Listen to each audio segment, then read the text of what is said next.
Yeah, they had us the first half. I'm not going to lie. Oh, could be Wayne! I think I got my swagger back. Oh!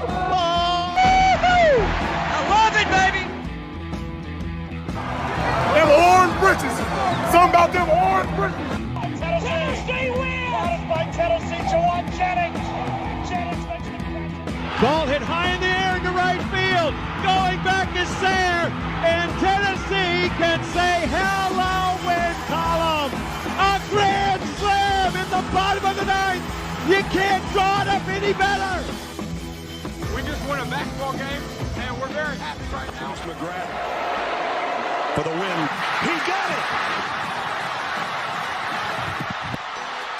it. If you don't like college football and you watch this one, I'm not sure what your problem is.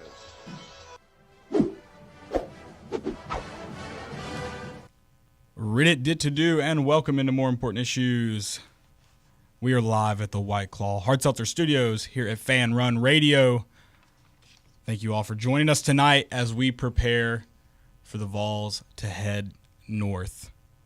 There's really nothing else to talk about. There's only one thing to talk about, and thankfully, it's a huge thing. It's a big thing. We are officially 48 hours away. I know kickoff says 8 p.m., so that really means right about this time, Landon, they'll actually be they'll be taking the field. You still got a few minutes to run to the bathroom to grab that drink, whatever you need to do to settle in. But we are 48 hours away from Tennessee playing in their first college football playoff. Have the nerves set in, Landon? Have they? They're kind of always there. They don't actually leave ever. I think I'm more of just like, let's go freaking play a game. Like this is too long. I need to get this show on the road. I was very thankful. I think we talked about this last time we were together on Sunday. I was very thankful for the wait. It was kind of nice to. You didn't play championship weekend. Obviously, you'd like to play, but you didn't. So you had that time off, and then you had the week in between for the troops, and then this game, and it was kind of nice, I thought. Then once we got to Saturday and game week kind of hit, I was like, all right, let's get this over with. This has been far too long. Mm-hmm. Joey, are you is it nervous? Is it excited? Like what's the feelings here? I mean, I started the nerves, like it's been like 3 weeks since we've played a snap of football, it feels like. I mean, at least yeah, I think this morning I woke up and like I actually got the chills. I opened Twitter first thing when I wake up nowadays. First thing I saw was just like a rally of the troops kind of tweet. Yeah. And it just like chills. Like I was just so this morning I think was the switch from man, I'm nervous, man, like just overthinking everything to like what Landon said. Now I'm just in full like, let's just go do it. I'm tired of talking about do we have a chance. I'm tired of talking about the weather, the crowd, how many people are going to be there. I don't give a rat's ass. Just go win the football game. I'm fully in football mode. It's cold. Yeah, apparently. I've got the weather report here for Columbus. We can do it now, later. I don't care. Yeah, we can do it. Go ahead. I'll wait. Cold. I was going to comment on Joey's Twitter move because I got hit with do not open Snapchat first thing in the morning. I got hit with an alarming Snapchat. I imagine you did too. Yeah, I got it too. That's right. I mean, it was one of those like, you know, what is happening in front of me? Yeah, it was not fun. It was one of those, do I hit replay? Was it real? Did I see? It was one of those. Is it creepy if I do hit replay? Well, it was like, if it's real, I don't want to see it again. Guys, pick your friends. Pick your friends right because they will send you some pretty gross stuff to wake up. Gross, yes, for the purposes of this show, gross. Alarming more than anything else. Sure. That was the hard part to get over. Okay, obviously we touched on the nerves. I want to know from everyone too.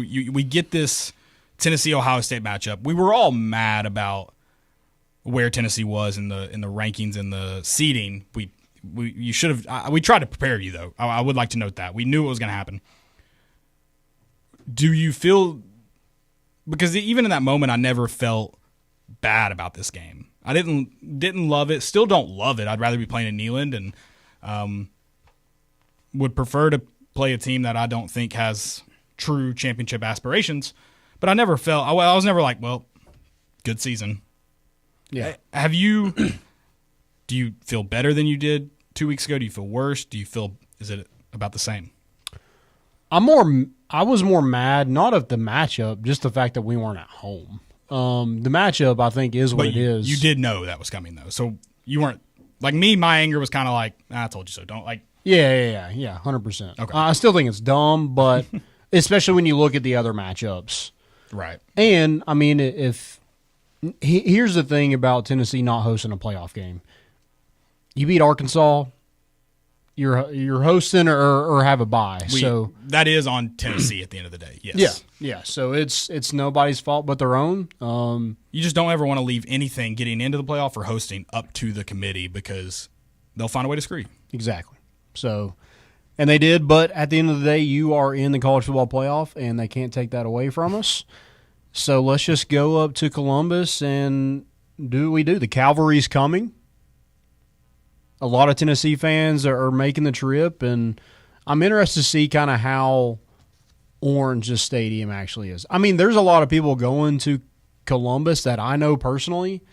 I just wanted to, it's not going to be like a Mississippi State fans in Neyland. It's going to be. Yeah, I think it's going to be. And now Joey brought up a good point because I've been thinking 30,000 is a lot. But I was like, LSU in 2022, close to 20. I don't know if it quite got to 20, but close to it. Yeah. Maybe it's going to be more like that. Joey brought up a good point. Does it look like that because the away section is small? Everyone else has bought tickets off the secondary market. Who knows where they went?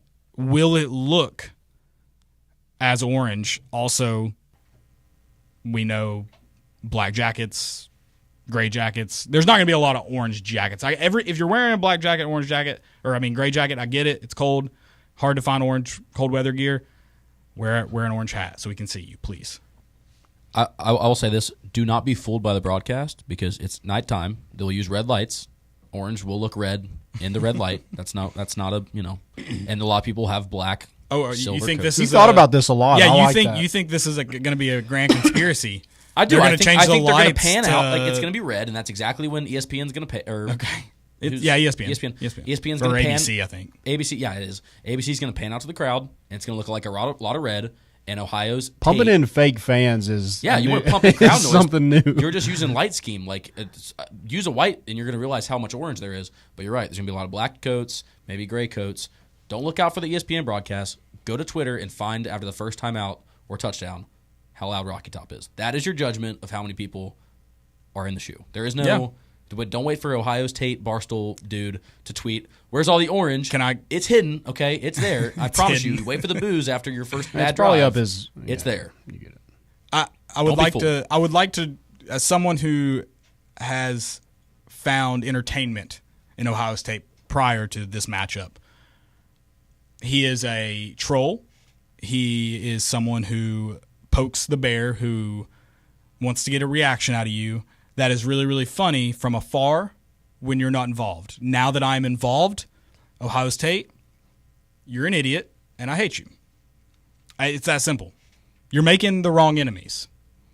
He's such a good troll. That's the issue. He is. He's not all the way troll where it's like just ignore him. He's clearly trolling, and he's not all the way laid back. He's doing a let's be nice to Vols fan, and then says something borderline he's really getting there, he's pissing me off, and then he says something that something about practicing inside where everyone's like, you dumbass. They might have practiced for 10 minutes inside and moved outside. But also it was 50 degrees that day in Knoxville. What does outside do for you at all? He's a good troll. Yeah. I'll give him that. I'd just like to say I am Team Kelly Keegs now. He's a scumbag. No, he's a scumbag. Scumbag. POS. I don't know why they get these people these jobs. I hope he listens, clip it, whatever. I can take over your job in a second. I'd make your role at Barstool 10 times better because you just bring trash content to trash fans. If me and Big T took over Barstool for Tennessee fans, we would take the role by storm. Ohio State would have no fans. We turn all of them over. All right, you heard it here. We're going to turn them over Saturday night. I mean, here's the thing. I would respect it if the guy shows up Saturday night shirtless like a high school football student who, no matter how cold it is, he's painting his chest. That's the move you have to make after talking about the cold the way you have this week. You can't bundle up. It's like offensive linemen. You can't wear sleeves. Yeah, he's got to be chest painted. Chest painted. Yep. He still won't be as red as Rondé. face. Yeah. If I see that face one more time on my ESPN homepage, I'm going to lose my mind. Like when I want to go watch The Grinch and see the mayor of Whoville make a fool of himself, I'll turn it on TV. I'm not ready for that yet. God, I would love to be the final nail in the coffin to Rondé. It'd be fun. Would they even give us the credit? They'd probably just say it was Michigan, and then Well, that's okay with me. That's okay. He was already out anyway. That's the fine fan with me. base was out on him. That's the fine. thing with Ohio State fans. They're gonna like spin it if they lose. You know, they're on Twitter and they're talking a lot of smack. But here's the thing: they don't have to go. They haven't been through anything really. They get to look forward to only football season. They don't give a crap about baseball or basketball or anything like that. They are strictly football, and they play in a crap conference with crap offenses, and they're able to just kind of run I guess a different offense, but they're winning that conference basically every year except for the last couple. But Rondé hasn't won the one game that they've scheduled for 4 years. I genuinely don't care about Ohio State fans. Landon got a little worked up there, which is usually my role. So this is weird. So I'm going to sit over here and just observe. I would like to say, though, how little I care about him. They can spin it however they want. They can say he was on his way out. They can say he lost the locker room. If Tennessee didn't win this, it was embarrassing. I don't care. You can say all of what you want to say from home while Tennessee plays in Pasadena. If Tennessee wins and that happens, A-okay with me. Yeah. Do whatever you want. I don't agree. care. Let me say this. I don't need to be But take your L. No, then they won't. They won't. They don't need to. I don't care. Be mad. Be angry about it. Blame the refs. That's cool with me. Blame whoever you want as long as Tennessee wins. I don't care. Rondé's dead. He's dead. They're done with him. He's in his grave. Our job Saturday is to go dig him up, take him out, smack him around a little bit. Play him at midfield.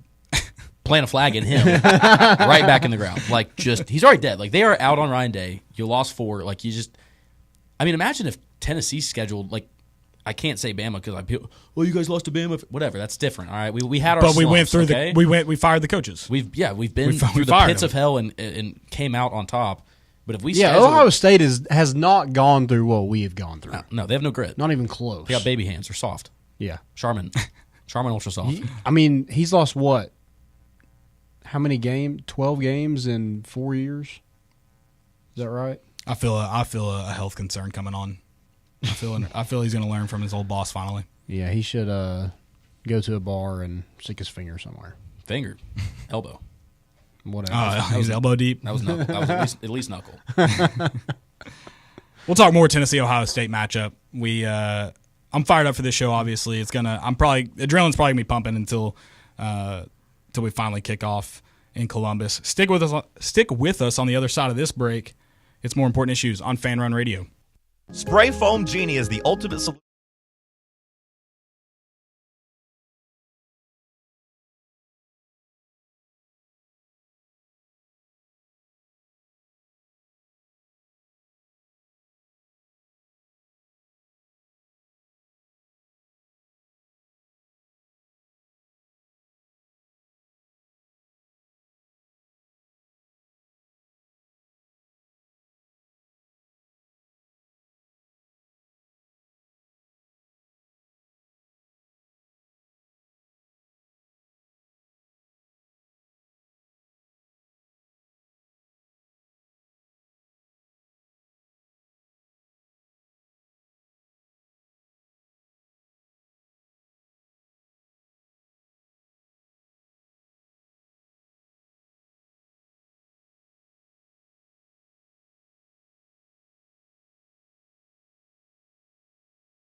Home run, slam dunks, give him 6. Boys at MII, they got your big orange face. All year long is the place to be to hear some Vols for life, talking Tennessee. say, you can hate us if you want, but we sure ain't worried about you. We got more important issues. Welcome back into the White Claw Hard Seltzer Studios here at Fan Run Radio. It's More Important Issues, talking Ohio State, Tennessee. First round of the college football playoff. Winner gets number 1, Oregon in Pasadena. Before we jump in, I think this is Law Landon's pointing at me. Yep. Before we jump into the preview here, Landon, tell us about some of our good friends and some making us look good tonight. Yeah.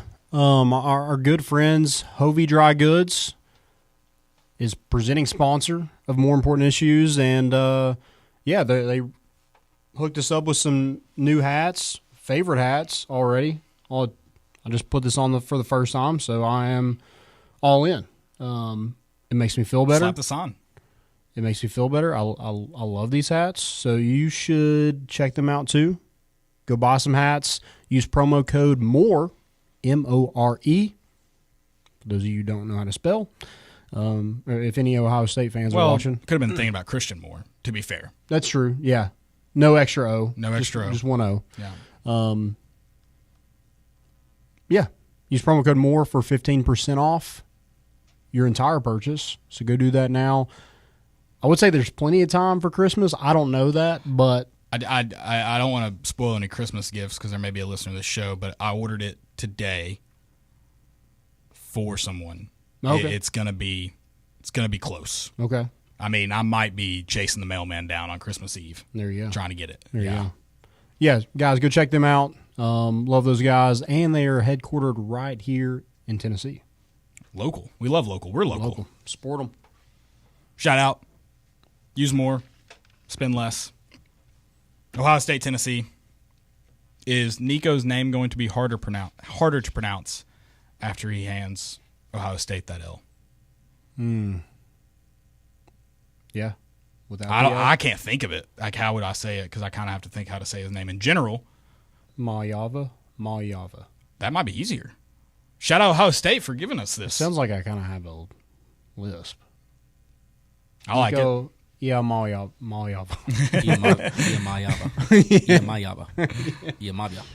I like that. Yeah, that's it. That'll be it for the rest of the college football playoff. Can we put a silent W at the end of his name? So still Nico, just a W somewhere. Silent W. Sure. Yeah, Ooh. I'm in. What about Wico? Heupel? Without the L, what is he? Hype? Hype. I guess. Or Did you he's just go French on me? I like it. Let's start off with the most important pressing issue coming into this matchup. It has been, I think, the only thing talked about. I think if you Google Ohio State, Tennessee, you know how it normally pops up ads like where to watch, preview from 8 different sites, why blank and blank's going to win this game. I think you just get weather reports. Yeah. So the more important issues weather report. I went to Columbus. I've been to Columbus the past few days, tracking down the weather like a tornado chaser kind of, but just in general weather chaser. I don't trust what the internet accounts tell me the weather is. I wanted to go feel it for myself. Once you stand in it, you really know what it feels like, if you will. They're saying the low for Saturday. I think this is, this is where I'm like, this feels like a 3 a.m. low. So I don't necessarily believe this, but the low is 12 degrees. That's the real chill, though, right? That's the wind chill, what? the real feel, 12. or whatever you call it. God, Joey, you're gonna just maybe. I'm just trying to get the facts straight because it really doesn't feel that cold. Like I know we're not in the deep south. Like we are. Knoxville gets cold. It might feel good to. I mean, it might be so cold that getting maced on the field after might be not such a bad thing. That's true. Your eyes are more closed because of the wind and the chill, so there's going to be less contact. Yeah, you're more worried about the mace than you are. Your eyes are already watering. Yeah. It's freezing. Yeah. It is currently 35 degrees here. I don't know what temperature it is here right now. You mean it's 35 in Columbus? Sorry, that's what I meant. And I don't know what temperature it is here currently. Probably 45. Feels great outside. I swim. It does. It does feel good. I agree. And again, these guys are going to 42 have, right now in Knoxville. Yeah, 42. Take 20 degrees off. These guys are running around. Their heart rates are up. Like this isn't. If anything, it might be a little refreshing. They talk about it. How many times are they going to want to hit Dylan Sampson? If it's really that cold. Number one, the cold affects everyone the same. Doesn't matter how much you've been in it. Yeah. Here's the thing. Two of their best players, Carnell Tate and Jeremiah Smith, where are they from? You might know. I don't know exactly where they're from. I know. Well, Carnell's from Florida, right? Both from Florida. Both from Florida. Well, Quinshawn Judkins from Alabama. Trayvon Henderson, Virginia. There's, like you said, like it kind of affects everybody. And it's not like all those guys are from Maine or Ohio. Yeah, like these guys are from all over. They're also not from Cleveland, where they experience the weather off the lake. Like it's not. Yeah. It's not. I don't know. It's become comedy at this point. Obviously, if you're a fan or a football player, you don't pick the cold. Right. No one's like, yeah, let's go play in the freezing cold versus if you get your choice. But I mean, at the same time, you talk about guys in states where it gets colder. They've played some cold games because they probably all played on state championship teams where it gets cold at the end of the season. So this isn't a new experience. They're not going to the Arctic and suiting up for a playoff game. Like It's Columbus, Ohio in late December. It's okay. Yeah, and they just played a game, a couple weeks ago where it was 30 degrees. And I've been in Nashville when it's cold. Thankfully, somehow I got away. I don't know if I walked away from the surge or whatever, but I was willing to drop. It was like $150. Like we decided against it, started walking. I was like, no, paying for it. Nashville gets cold. Yeah. It ended up only costing me like $30, but I was willing to pay $150 is the point. Yeah, that's what you're. Nashville gets cold. So, yeah, whatever. It's dumb. I don't care, obviously. Well, Tennessee practices in the morning outside. So where it's been really cold lately. Yeah, I don't understand the whole, like, they got one clip, the one clip that the media was allowed to videotape or even watch, and it was doing special team circuits and warming up. Let's spin this even more.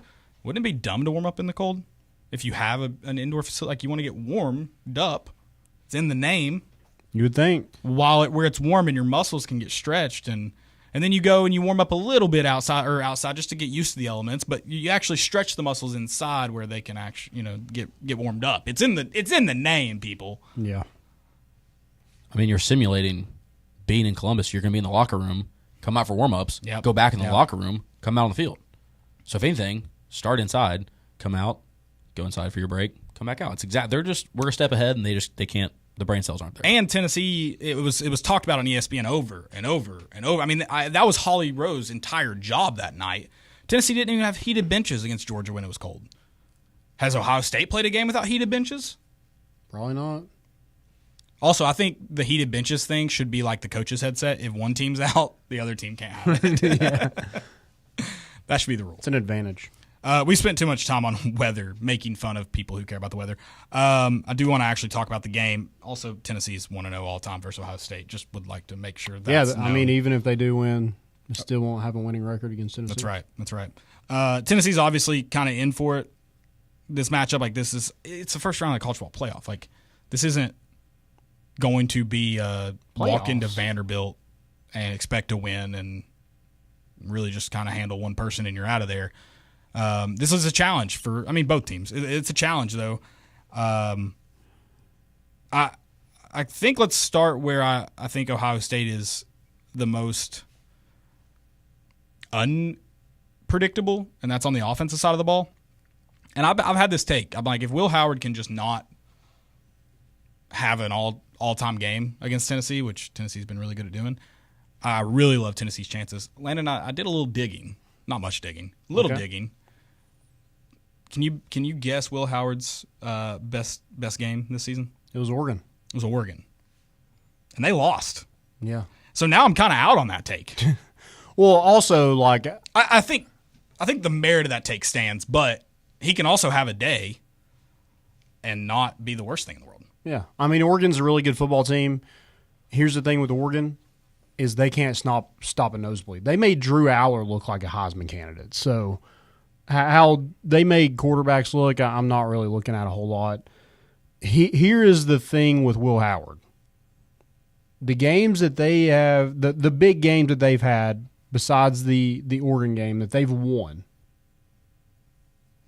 what's happened? He's had a pick in. Turnovers matter. He's had a pick. So in those big games, big moments, he hasn't performed. He hasn't been all world. Yeah, I know that he was a top quarterback in the transfer portal. They got the top running back in the transfer portal, the top safety in the transfer portal. Well, guess what? They are in the same position Tennessee is. Spending all that money in the transfer portal. I think really like how every team kind of is right now. Like their transfer portal's been okay for. Yeah. They hadn't been all world. No. They probably paid like it was all world. Has Indiana benefited the most from the transfer portal? I don't know. Here's the thing is like if all the teams that – I mean, Clemson, it looks like Dabo Swinney's even in on the transfer portal now. It's crazy. You know, we got him believing in it, so whatever. The thing about that one thing I keep going back to is this defensive front. If Tennessee wins the game, it's because of the defensive line.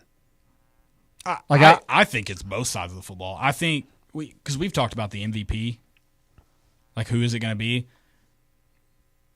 It's got to be Dylan Sampson. Like your running game has to be excellent, and that starts up front. I mean, if you don't have Dylan Sampson, go ahead and start the drive back to Knoxville. Yeah. I mean, I agree with that. There's other factors, but if at the end of the day, if Tennessee wins a football game, I think it's because the defensive line played a heck of a game. Because that is, you just said the offensive line is their one weakness right now. There's just not a lot of. It's probably their only known on the offense side of the ball. Right. And you know they're not great. And that's where Tennessee is probably the strongest. So I think if you have to utilize that matchup. You know, we thought against Georgia that would be the case because they struggled the week before against Ole Miss. Tennessee got zero pressure on Carson Beck. He carved us up. Yeah, and I think, too, that's the thing, too, with that Georgia did really well is in the quick passing game. And so it really doesn't matter if your defensive line's getting pressure because it never shows if the quick passing game's there.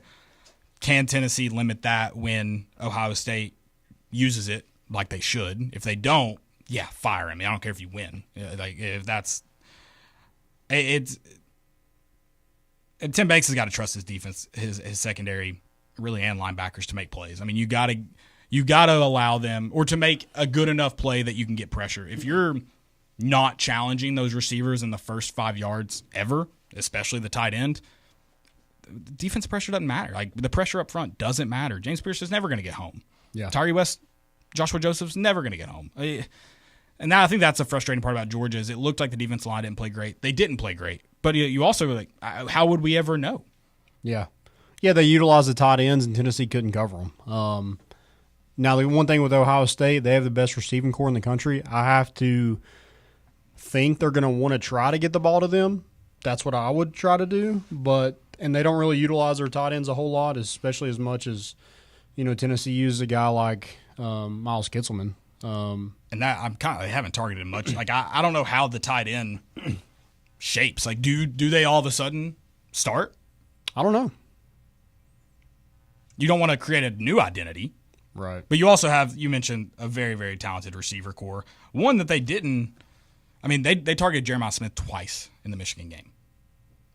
If you leave that game only targeting a college football playoff game, if you lose and leave that game only targeting him twice, you got to feel just dumb. You had to feel dumb after the Michigan one, but this one, the season's actually on the line. Well, they just put Will Johnson on him, and that was it.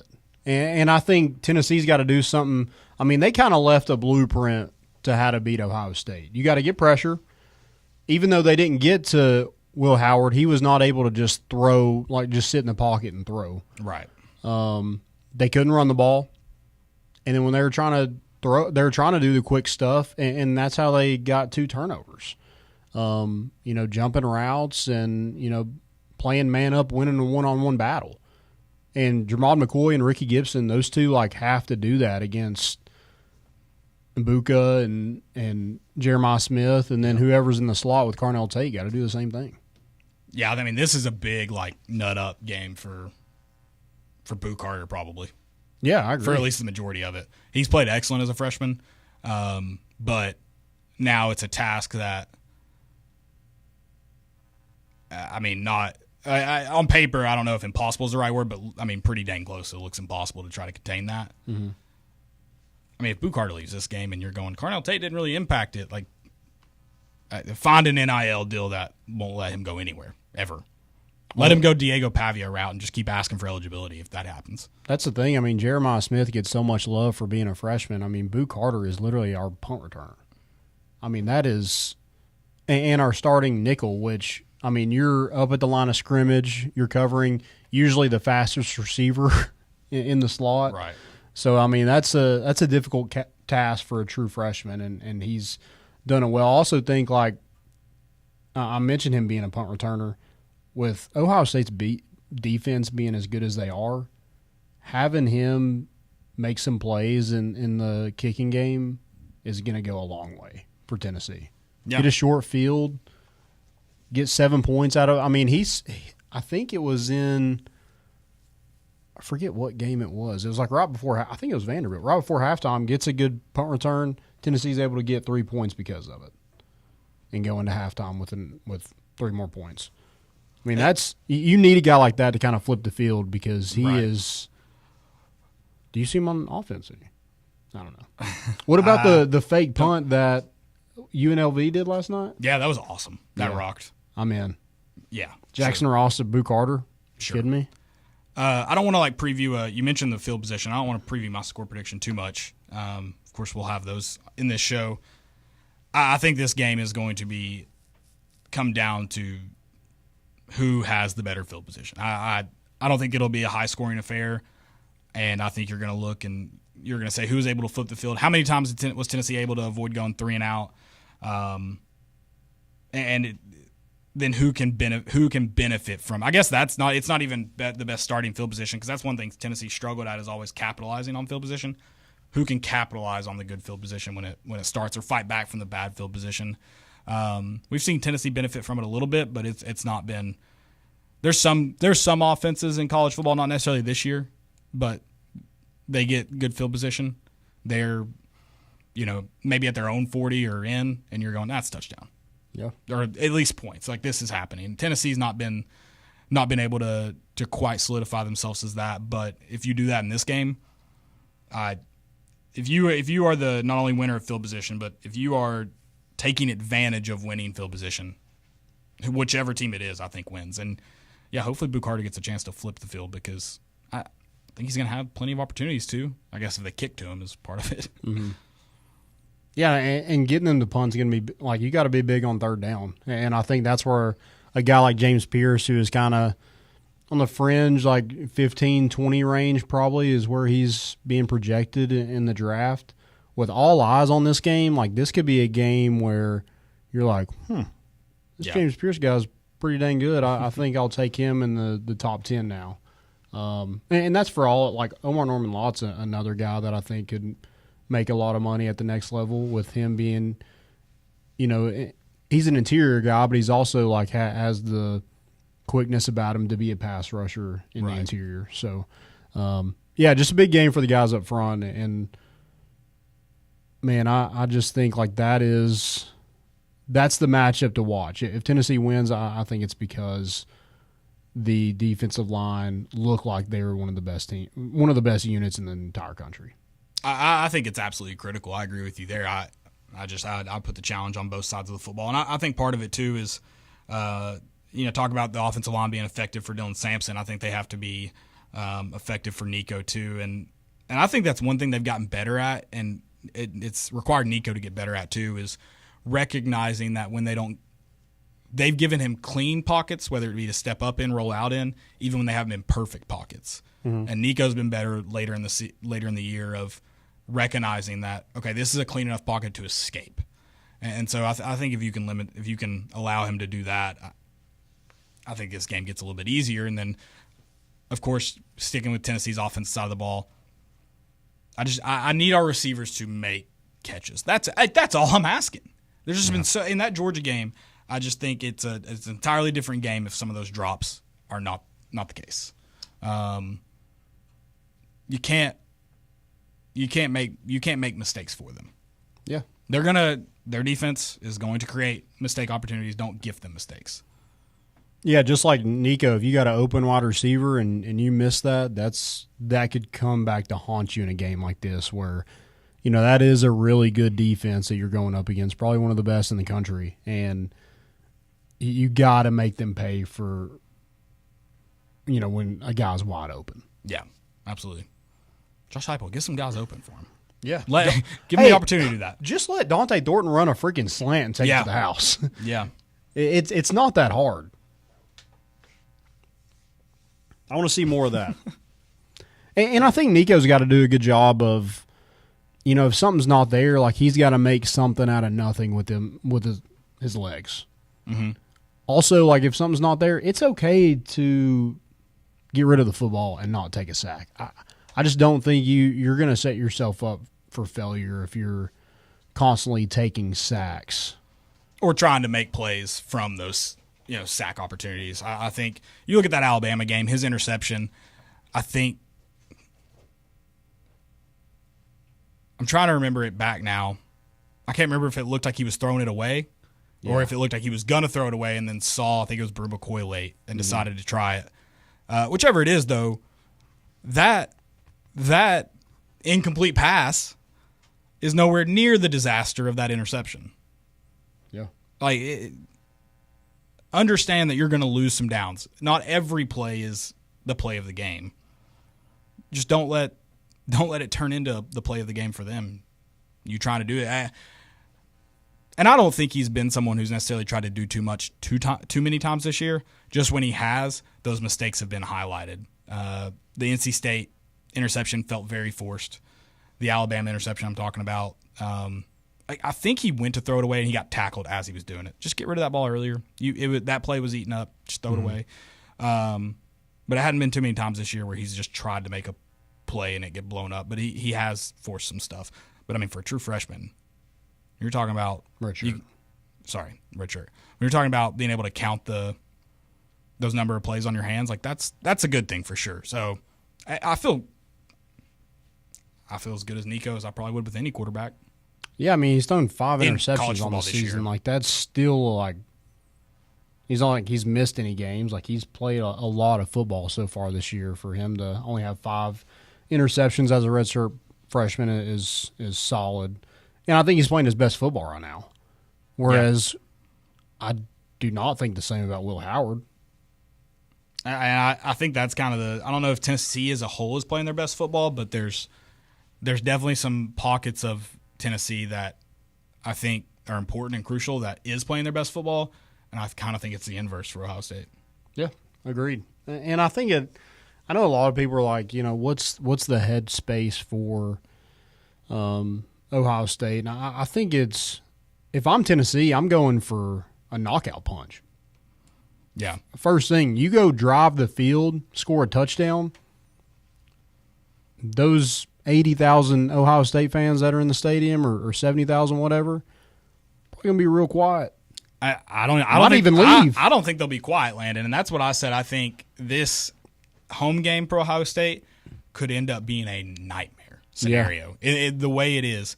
Like you said, if they don't get a third down, I think everybody, including Tennessee fans, should boo. Yeah, and I think that's a real possibility. I think if Tennessee throws knockout punch early, or what looks like a knockout punch, just throwing haymakers early, and this Ohio State team can't respond. And what's crazy is I think if you look at Tennessee with Georgia, you can't say a lead's ever, they can't build on that necessarily. We don't know them to do that. And I think you're going to lose that crowd really quick. Mm-hmm. And that you're not going to feel the momentum of the game.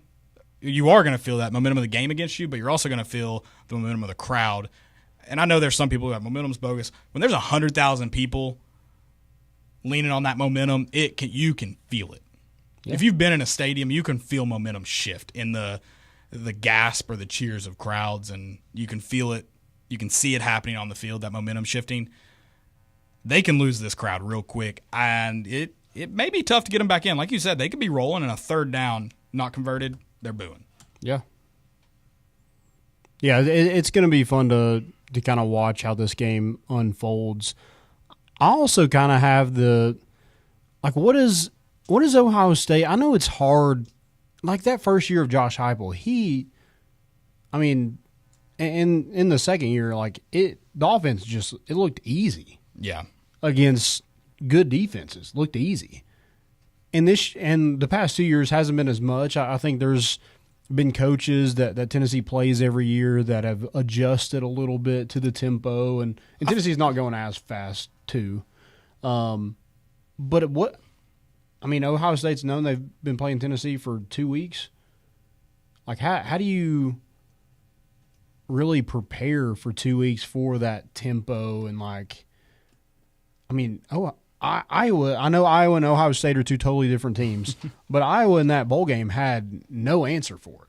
Yeah, I think there is an just element. Different. I think there is an element of playing the same coaches over. I also think we know because of the way we saw them play that in their respective careers, Hendon Hooker was better than Joe Milton, no question.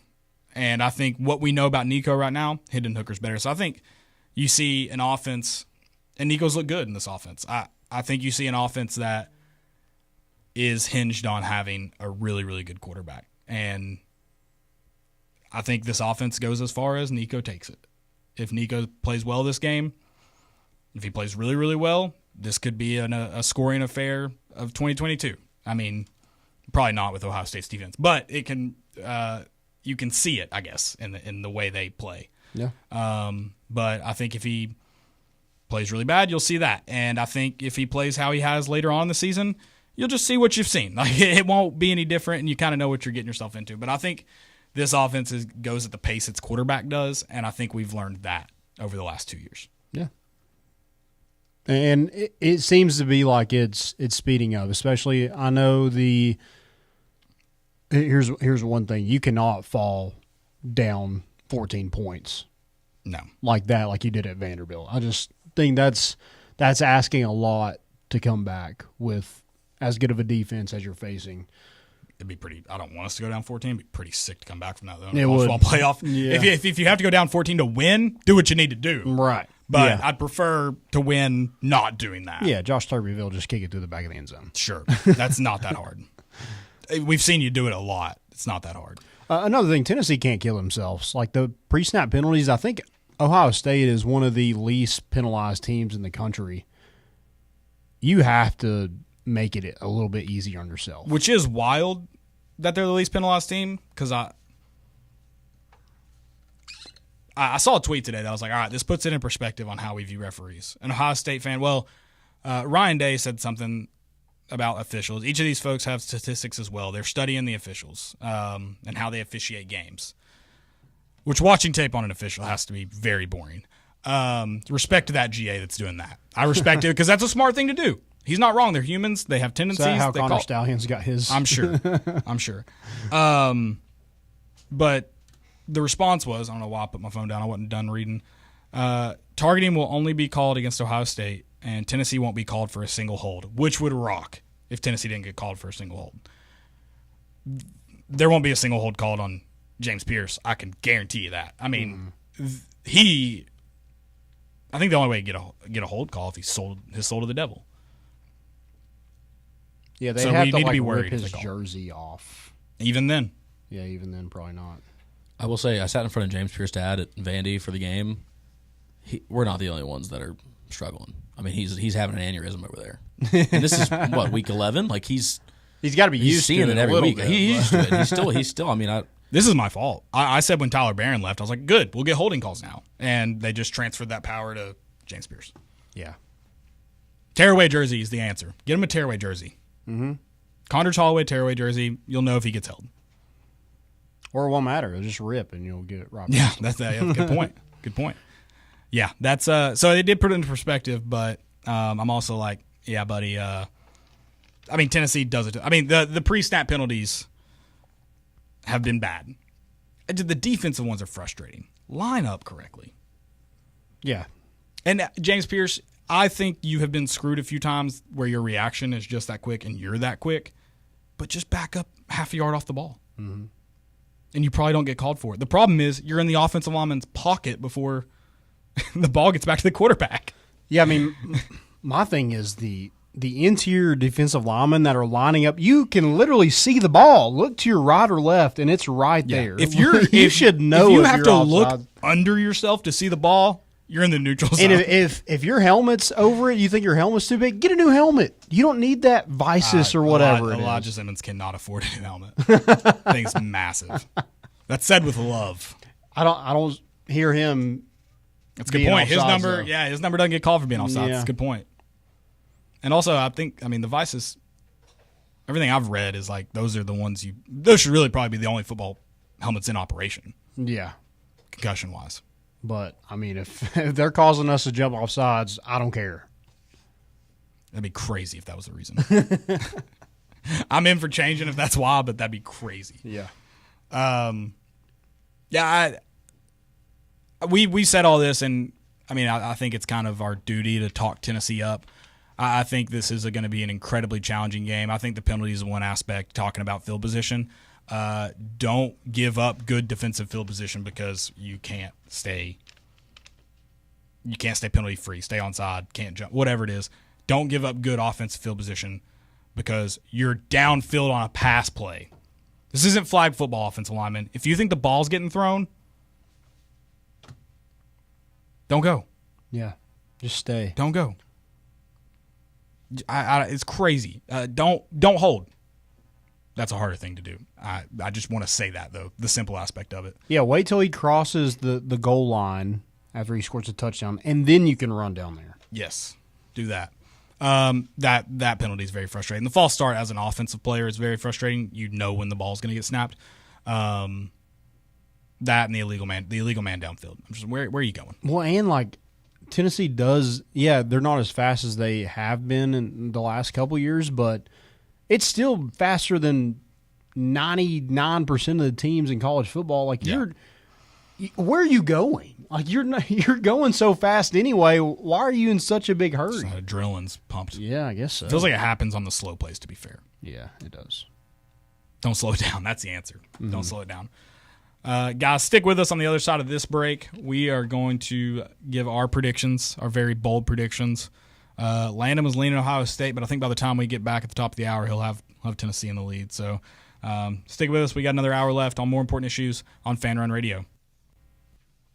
White Claw is taking hard seltzer to new heights with White Claw Surge. At 8% alcohol, White Claw Surge is a stronger wave of refreshment that doesn't compromise on taste. Available in 4 bold waves of flavor like ripe blackberry, citrusy blood orange, zesty natural lime, and tart cranberry. Check out your favorite retailer in-store and online for the White Claw Surge Variety 12-pack and 16-ounce single-serve cans. White Claw Surge. Please drink responsibly.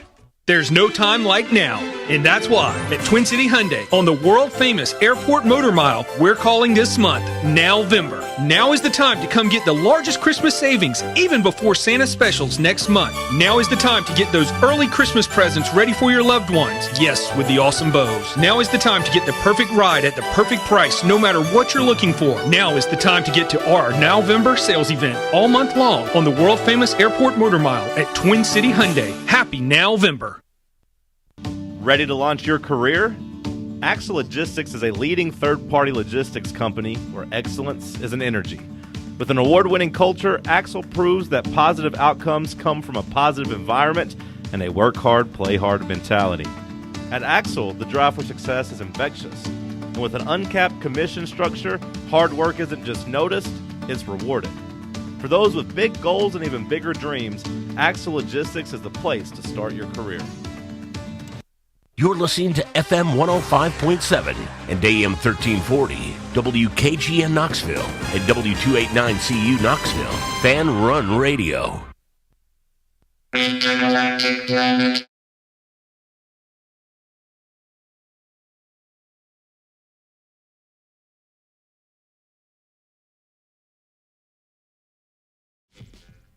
Well, welcome back in to the White Claw Hard Seltzer Studios. It's More Important Issues on Fan Run Radio. Landon, tell us what the score is going to be on Saturday night at about midnight, Sunday morning, if you will. Yeah, I mean, it's going to be cold. Sure, maybe. But we have this kicker who's got ice in his veins. His name's Max Gilbert. Dong punch for the win, 24-21 Vols. At the buzzer, or is there a defensive stand after?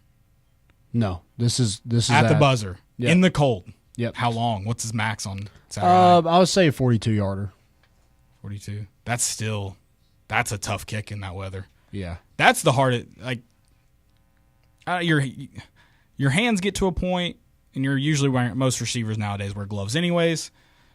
That ball kind of gets a little warmed up in play, and it's on turf, so it's not really going to get wet. Not that wet. So, like, catching it isn't really too bad. Obviously, hitting someone in the cold can get tough.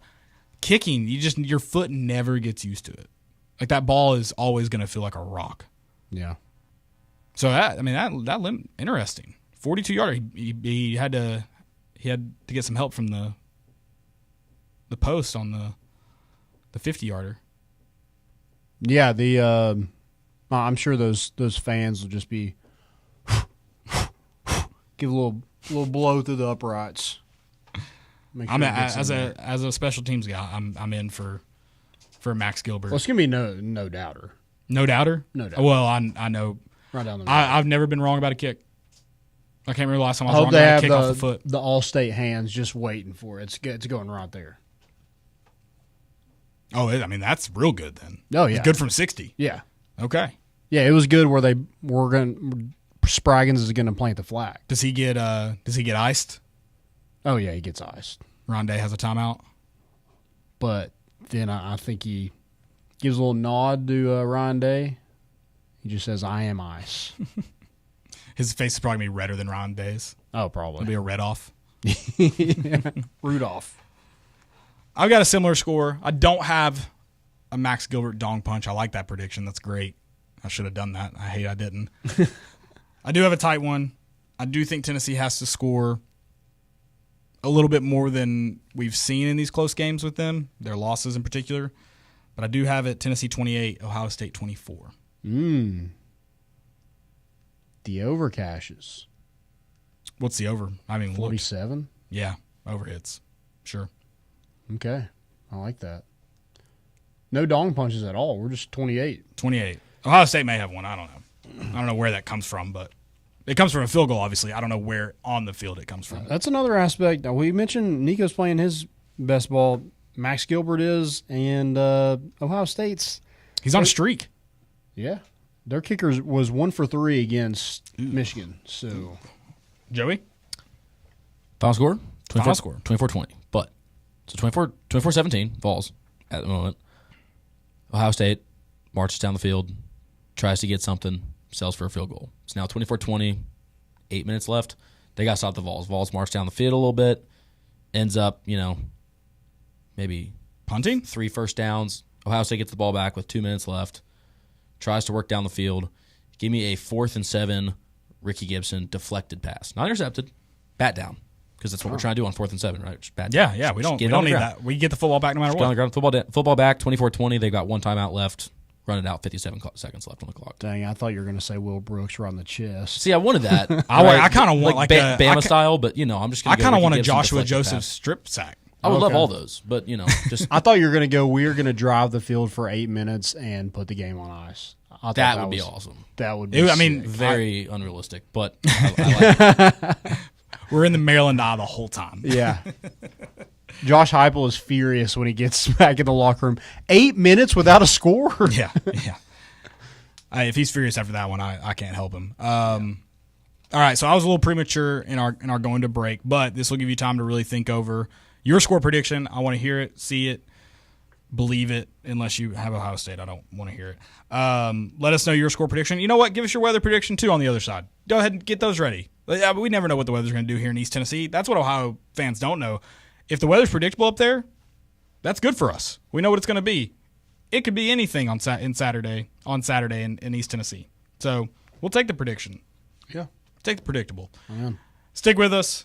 The other side of this break, it's more important issues on Fan Run Radio.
Welcome back into the White Claw Hard Seltzer Studios. It's More Important Issues here on Fan Run Radio.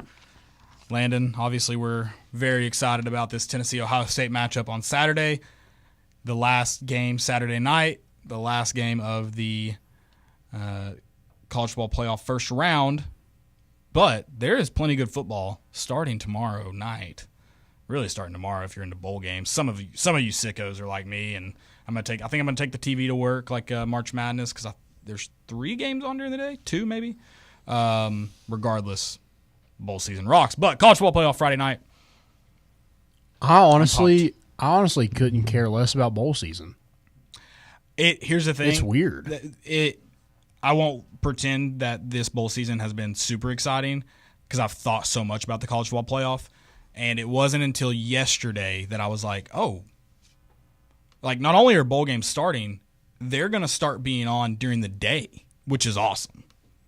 Yeah, I do like that. But is there any matchups that you're just like, that's a good matchup? I'm pretty excited. Not a good matchup, but I'm pretty excited for the Tulane-Florida game. Okay.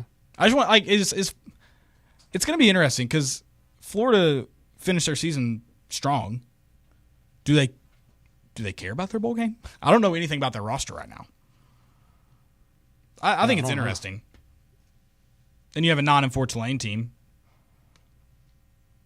I mean, yeah, I'm not overly excited. I didn't start this segment to really get into bowl season. Just to be fair, I just kind of now realize, like I was kind of in the same boat. Like it was on last night, and I was like, oh. And I started looking at the matchups. I'm like, I don't really care about any of these. I wouldn't say any of the bowl games. It does like the Michigan Alabama game like that. That's funny how it worked out with Tennessee playing Ohio State, Michigan playing Alabama. Like that's fun. I'll be definitely tuned into that one. South Carolina, Illinois, I guess interests me a little bit. I couldn't care less about Duke Ole Miss. I think Ole Miss is going. I don't know. Ole Miss seems like the roster that would care the least about their bowl game. So does Duke pull it out? Well, Duke's quarterback's not there. He committed to Oregon State. There's no way Ole Miss has even half of their starters. That's true. I don't know for sure. I haven't looked. I'm thinking logistically how they've lived in the transfer portal. They can't. Yeah. The transfer portal's nuts. With all this, I mean, Tennessee has to worry about like hosting visitors and getting guys in the portal, losing guys in the portal when they're trying to worry about a national championship. The calendar is stupid. Yeah, and I mean it all hinges on we're pretending that these guys are students first, and we just got to stop. We got to stop that. We should just start football season earlier. Ohio State would be able to handle the heat in the summer. Yeah, so that's true. Be careful. They're only cold. Yeah. But going on to the topic, I really do care. I'm excited for this Indiana Notre Dame game. I think it is a fraudulent affair. Who is the fraud? Indiana's been accused of it all year. Could they both be? Potentially. Okay. And I feel like the country, the mainstream media, and you all, because you've listened to those people, have turned a blind eye to a Notre Dame team that lost at home to the Northern Illinois Wolfpack, Landon. And then we want to hang their hat on a Texas A&M win that why did we have to pretend that Texas A&M was legit all year? Because they lost to Notre Dame? Yeah. And then they get to go, we beat top 25 teams, Navy and Army. It's insane. It's insanity to me that this Notre Dame team has not been talked about in the fraudulent stratosphere. Well, we'll find out if I'm right or wrong, I guess, tomorrow night. That is the highest price ticket. I was going to play that game. You got ahead of me. Oh, sorry. Highest and lowest. Who's the lowest? The lowest of the college football playoff? Mm-hmm. It's probably SMU and Penn State. Is that right? I kind of thought I saw some rumblings around Texas Clemson, but Clemson travels well. That'd be surprising. but I saw some rumblings about it. No, it is SMU Penn State. Okay. Yep. Well, I guess James Franklin misspoke. He said Happy Valley was the happiest place to be, or the best place to be in the world at noon on Saturday. I guess not this Saturday. Do you think the Indiana Notre Dame is that way because like it is in Indiana? Do you think that helps? I think that, and I think you have a fan base in Notre Dame who is going to show up anywhere, anytime. Yeah. And then this is obviously a home game, but a lot of travel still for those fans. Notre Dame fans out there, I don't really see any like on. Maybe I just haven't really got into Notre Dame Twitterverse, but well, and I think I said this take, and Chase thought I was crazy. You didn't react, so I didn't know. I mean, I think Notre Dame fandom has died. It's not the Notre Dame fandom of pre-internet era, where like every Catholic was a Notre Dame fan, and then you had all these kids that only watched Notre Dame because they were on TV every week that were Notre Dame fans, or their parents were Notre Dame fans because that's all they could watch on TV. It's a different era. I don't think Notre Dame is as popular, and I think it's even swung to they're hated for their popularity. So maybe it'll swing back one day, but I think right now they're in like if you took a poll, I think more people would say they hate them than they like them. It is going to be awesome to see kind of like all college football fans across the country just go in on Notre Dame if they lose this. I think it'll go either way. Like either way, you're going to say, and I've been saying it all year about Notre Dame. I've been saying the opposite of Indiana, but only kind of in jest because I don't know if they necessarily belong. But you're going to see people go, they didn't belong. They lost to Northern Illinois. They didn't beat anybody all year if they lose. Well, there was one guy saying it and yelling it when we were complaining about rankings, and everyone else was complaining about the other team in this game. Yeah. And they didn't lose. They lost to Ohio State, not Northern Illinois. It's true. Who do you pick to win? I think Notre Dame gets it at home. Yeah, I think Notre Dame wins 2. I guess. I just haven't. I really don't know, but I'm going to go with a team that's probably been in this situation before. Have they? No one from this team is. Right. This coach hasn't. He was on staff when they did, right? I don't know when he joined. He might have been on staff. He probably wasn't the defense coordinator when they played in the national championship.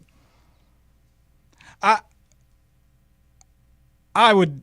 It's one of those where I'm like, I think Indiana I think it's a toss-up, and if you said, Caleb, you have to bet on this game, I would probably take Notre Dame money line. Yeah.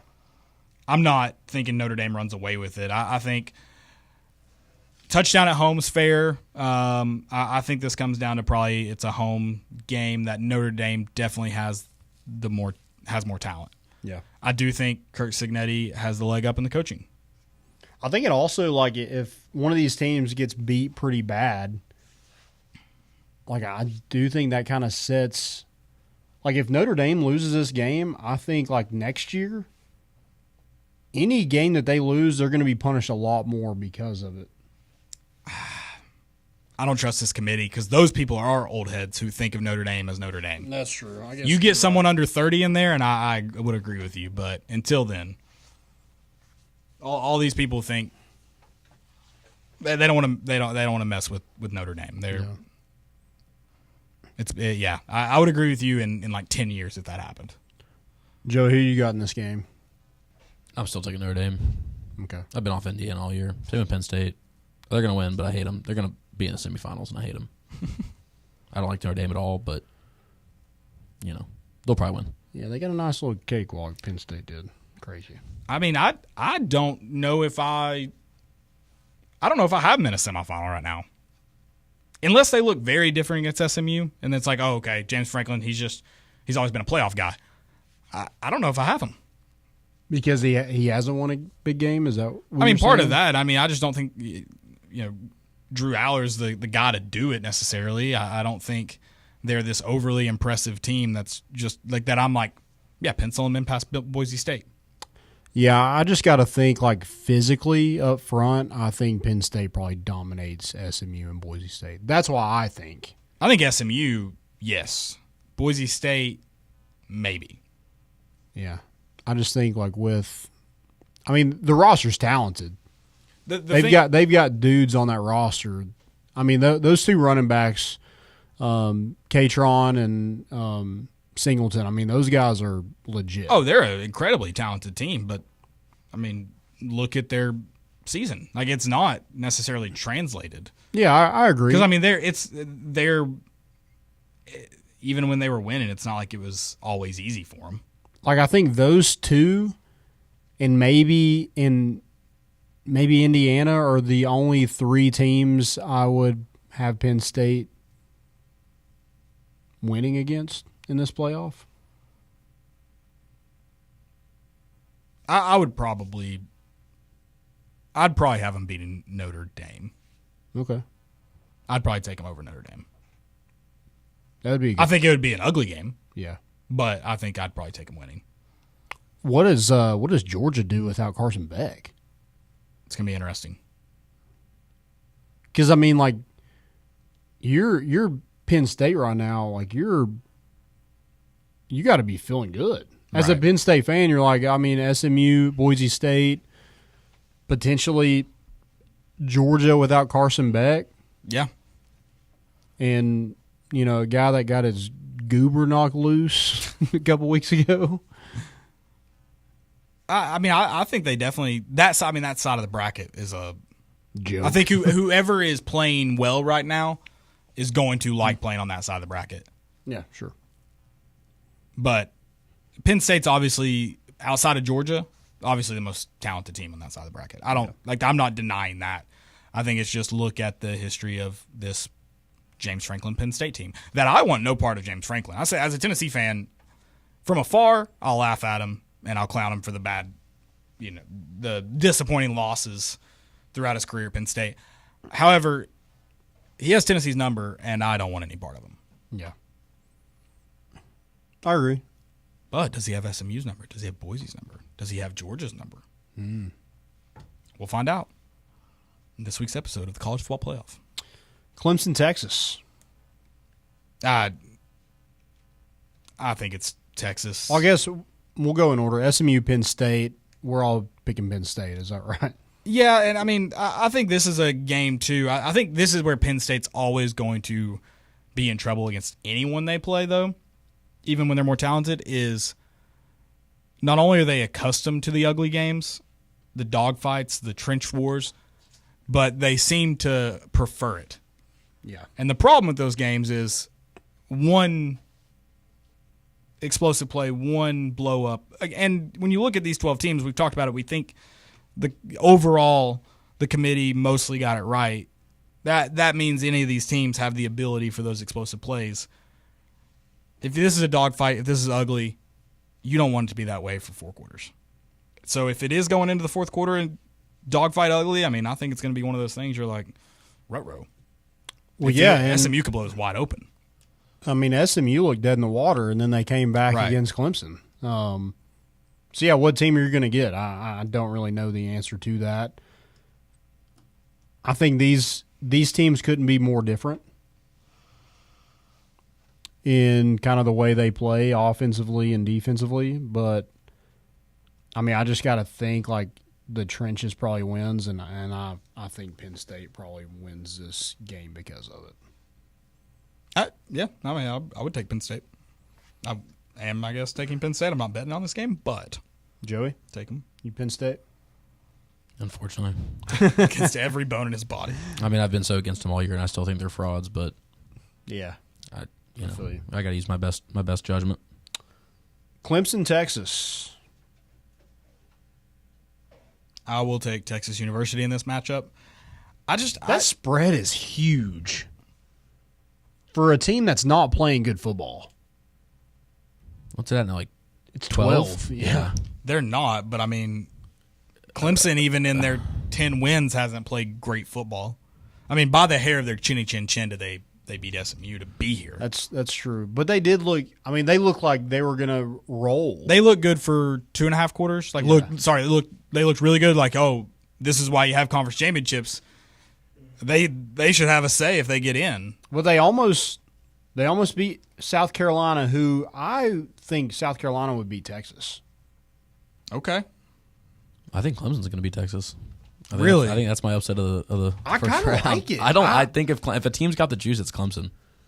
Well, and like, well, you talk about a coach being here. I mean, yeah, Right. that's got to be part of it. I know Texas was in it last year, but Ewers is playing like crap.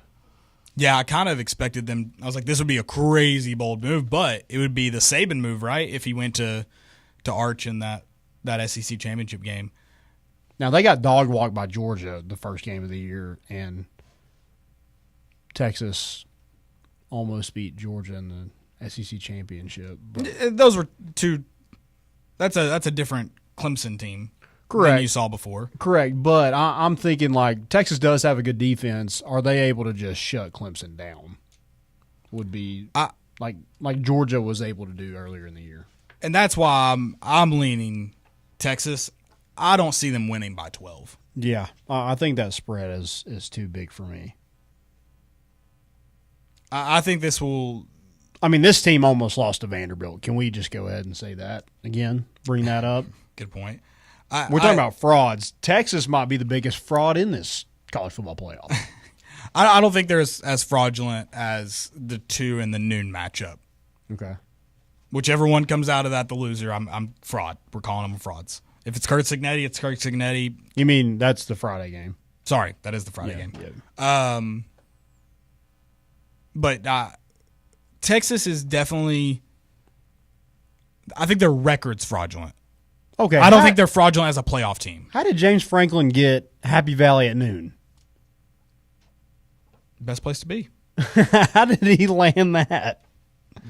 Can't land a plane there, but he can land that. Yeah, I'm picking SMU now because of that. Oh, he can't win at noon and Happy?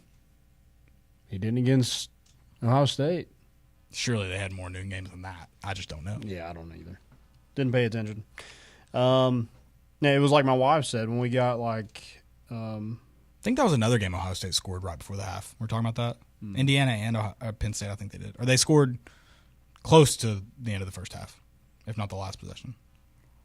My wife was like, yeah, we got Hulu TV, and she was naming off all the stuff we had with it. And she's like, and we have like the Big Ten Network if you want to watch some ass. I was like, I love you. That was for all our new listeners. Can we keep a tally on how many times Landon's told us that story on the Dang, podcast? has it been that much? I think it's the third. It's not that many. I'm sorry. You just want to get our new listeners involved. And I think I appreciate that. I hope our old listeners do too. They've got to get in on the joke. Like, you got to know what we're talking about. I need more stories, man.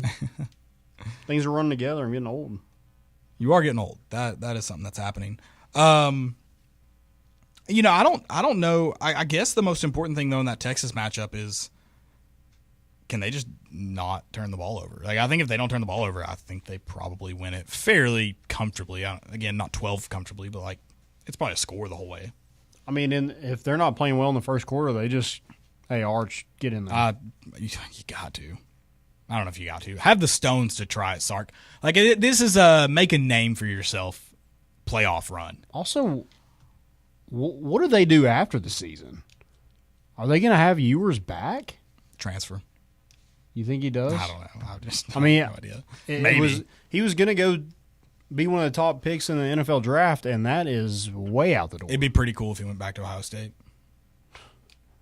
Just like full circle. He'll probably end up at Ole Miss or something. Yeah. I could see that. He'd go to Michigan and nurture another young and upcoming quarterback. That would be all time if he went to Michigan after transfer from Ohio State. Speaking of that, did you all see? I didn't see this till I saw Ohio State crying about it. Kirk Herbstreit's son is going to Michigan. Yeah, and Kirk Herbstreit made a big deal. He was like, yeah, none of my teammates like said congrats. And I was like, did you expect them to? Well, I have a question about that. Are they friends? Do they talk often? Have they asked about his recruiting prior? Because then I'm on his side. Okay. But if I was his teammate, I wouldn't have texted congrats as an Ohio State player. I would have said, or former player, I would have told him where he could shove it. Hope you lose 4 games. This is a rivalry. There's no family in rivalries. Yeah. But if they don't talk at all, then yeah, that's a crazy thing to be like, my old left guard never texted me. Like, that's a wild thing to assume. Yeah, even your former Buckeyes don't even believe in your head coach to send your kid there? Yikes. But yeah, no, I'm on record saying, like, no child of mine will go to Alabama, but if they do, I will be up front. People will be like, no, you cheer for your kid now. If my kid's ever talented enough to play athletic or play any athletics at the collegiate level, like, not a chance. They can go there. I just won't cheer for them. Or pay for it. Well, that's already done. Like, no chance. That's why we root for them, those aid packages, baby. So what if your kid was kind of like at that level but didn't get recruited by Tennessee? Alabama couldn't have been the only school if that's the case. They could have been the only school? Couldn't have been. Oh, okay. Yeah, that's what I'm saying. Yeah, so why did you have to choose Alabama? No, I'm saying, like, what school would you rather them go to? You could go to Georgia, and, like, I would not be happy about it, but, like, that's not one where I'm like, I'm never cheering for you. What about Florida? Because to me, Bama, like, Florida, if my kid really wanted to just be a, trash and waste of oxygen and want to go to Bama, that's fine. I mean, I'll not pay for your tuition. Florida, it's actually like it's going to be a problem. Like, don't come over Thanksgiving. Go stay in Gainesville.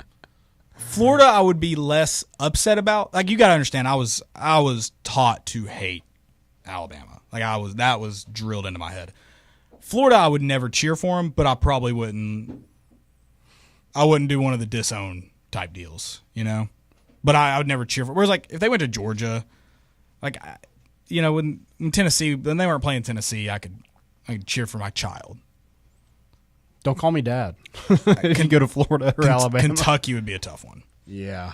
I would just call them a loser. Like Ryan Day, loser. Yeah.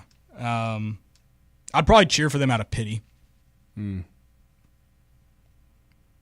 like, I hope you do well, but also, like, I hope you lose every game. I mean, they're going to do that. I don't need to cheer for that. Yeah, I'm talking about, like, any school other than. But if you weren't recruited by Tennessee, like. No, I don't feel that way about any other school besides Tennessee. There's just some on the list where it's like, I can't root for you. Alabama's one. Florida is probably another one I could never root for. Yeah. Never wear those colors. Ugh. Yeah, that'd be a tough one. Good news is, based on my genes, no child of mine will ever have to worry about that. So that's the good news. Same. That is the good news. But family friend, like, if Landon's child is doing that, I will get involved in that recruiting process if Alabama's in the mix and be like, just so you know, I know a lot about you, and I will tweet the things I will use those things against you when I tweet my anger at you while you're playing at Alabama. You can go on the recruiting trips. Actually, it'll just be like I'll be like RJ. Is it RJ? Is that his name? In The Blind Side? Yeah. Like Nick Saban walking out. What can you do for me? Who are you again? Don't worry about it. Yeah, we'll just take all the visits, knowing we're not going to that school, but like. Okay, but also don't waste a visit on Tuscaloosa. Oh no, we're going to like cool places that we haven't been before. Yeah, like you take one to Michigan. Oregon? You got to do your recruiting trip to Oregon. It's too cold there. We'll go in August. I've been there in August. Very hot. Very warm. Really? Miserable. Like most of the United States in August. Yeah, I'm trying to think of where I would. We've talked about this before. Apparently Hawaii's a little strict. Like, you can't go there unless, like, you're serious about it. So that we'll just take Hawaii off. Okay. Oregon's on my list for sure. This isn't on my list, but if this was like Pete Carroll days, USC. Yeah, USC would be cool.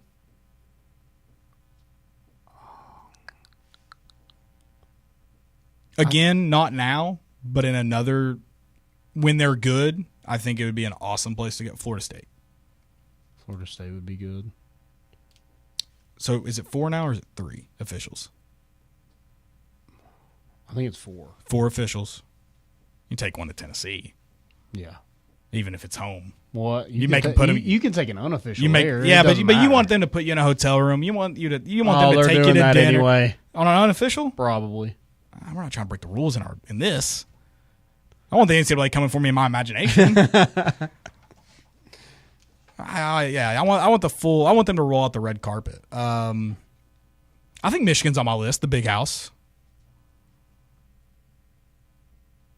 Michigan. Oregon. I think Auburn might be on my list.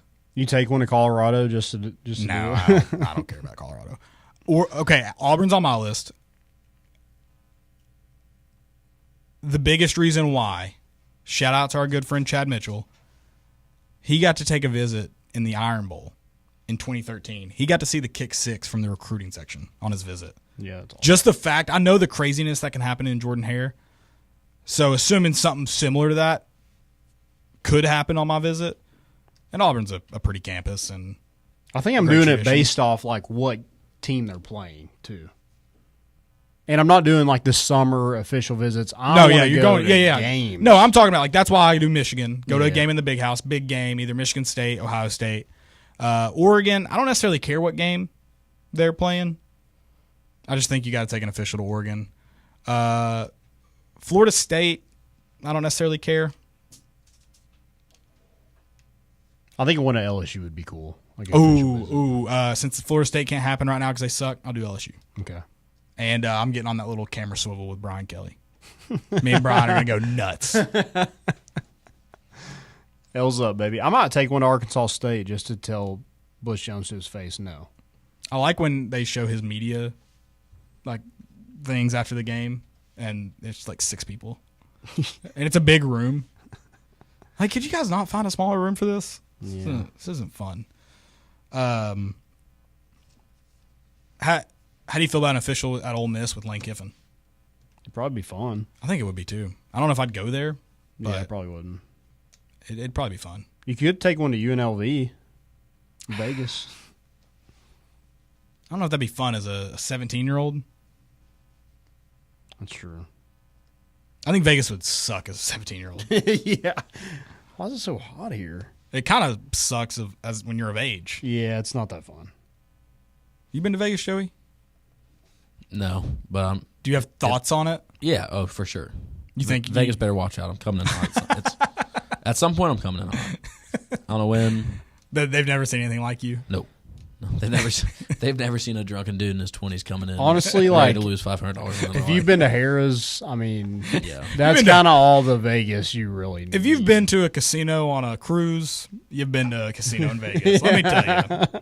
No, I will say, like, Vegas is cool. One time, go see all the insane casinos. Go see all of the just capitalism that has probably ruined America. All the lives being ruined actively in front of you due to gambling and drinking. But there is like a lot of coolness to it. I just don't see how people go there once a year. That blows my mind. 24 hours in Vegas was plenty enough for me. Yeah. It also seems like an awful place for a bachelor trip. Like that long, unless it's like an extended weekend bachelor trip and you're out of there in 72 hours. Like people that do a week there, I've never understood that. First off, unless you're winning early in the trip and running off that the whole time and just lucky, you're down. Losing gets old. Oh yeah. The moment I lose in a casino, I'm like, I'm done. I'm out. There was like because I didn't play for like 24 hours straight, but there was like a 24 hours I was on an insane roulette streak. That was fun. Oh yeah, that's fun anywhere. Right, making money is just. I think Arizona State's one of mine too. Arizona State's a good one. That's a great one. I want Phoenix rocks. Scottsdale, if you're being that way. Florida Gulf Coast or Tampa. Actually, Tempe. Sorry, Tempe and Scottsdale are by far the best parts of Phoenix. That's where Arizona State's at. Cool. I misspoke, so I needed to correct it. As a geography guy, I got to be right about that. Guys, let's talk about the transfer portal. All right, where would you take your official transfer? Yeah. Before we do that, got another break? Let's get another break. Okay. Let's get another break. Stick with us, guys. We're going to talk about transfer portal. We'll wrap up everything in the college football playoff as we head in tomorrow. Stick with us on the other side of this. It's More Important Issues on Fan Run Radio.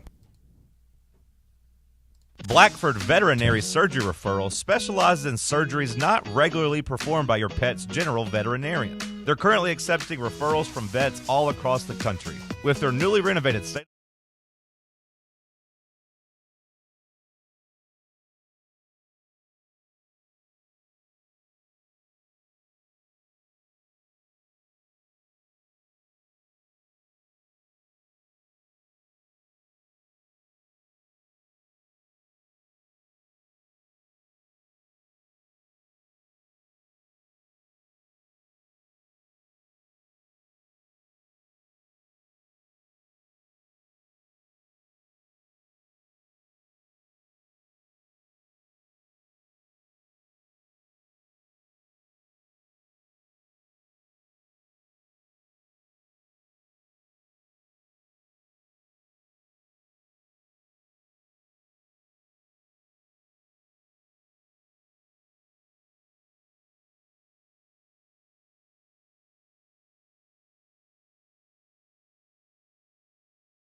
Welcome back into the White Claw Hard Seltzer Studios. It's More Important Issues on Fan Run Radio.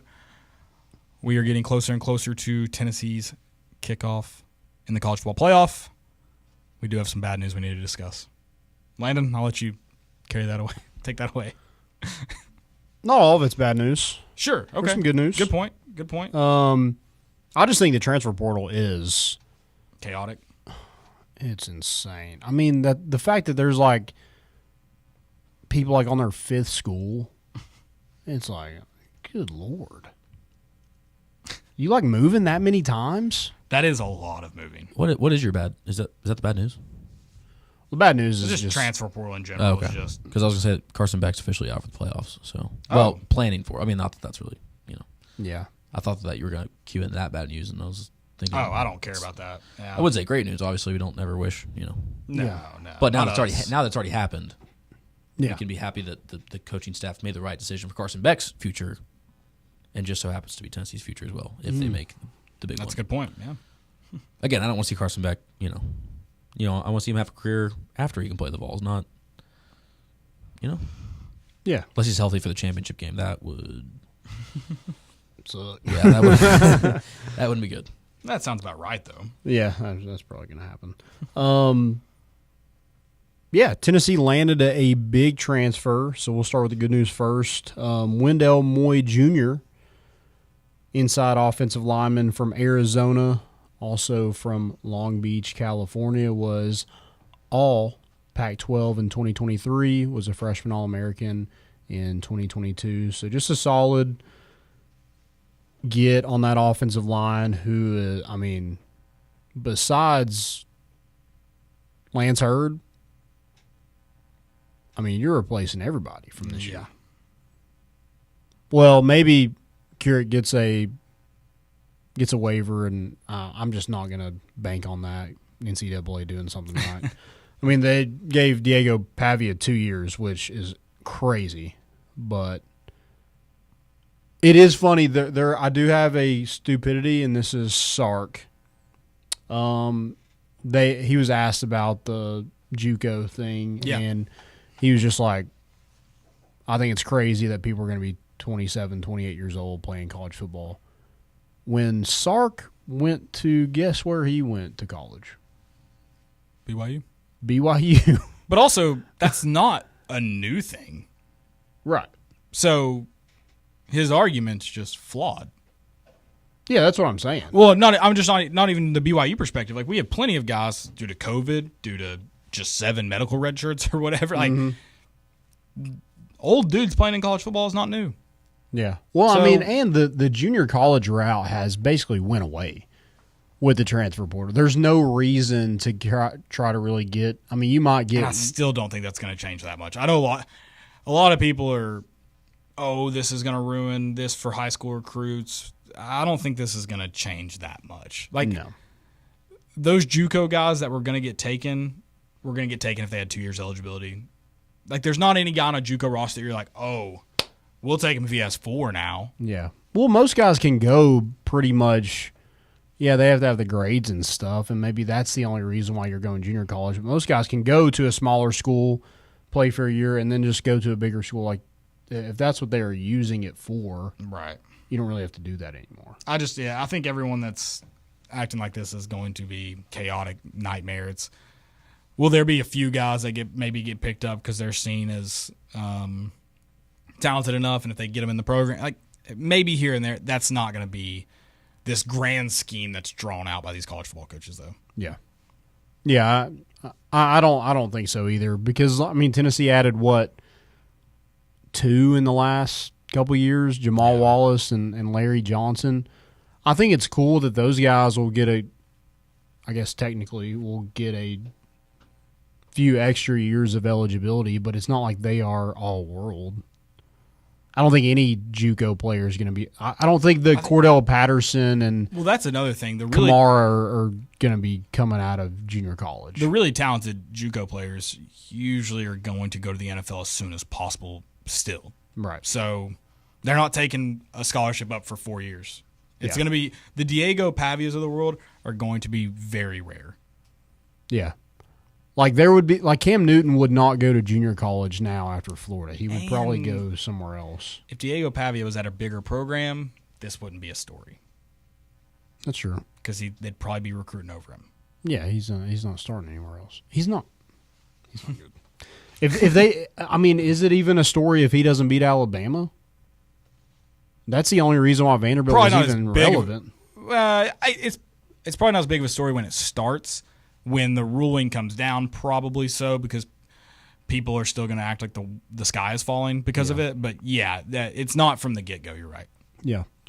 Don't forget, he also beat Auburn. He true. owns Alabama. That's true.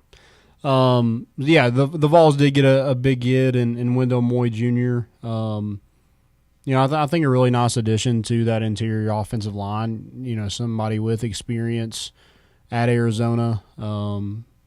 You could get a couple years with him, I think would be nice, but also like at some point, I mean, next year you have to. Like you're going to have to get somebody that you recruited in high school is going to have to play. Yep. Whether that's, David Sanders, William Satterwhite at center, like you're going to have to find some guys to play at some point.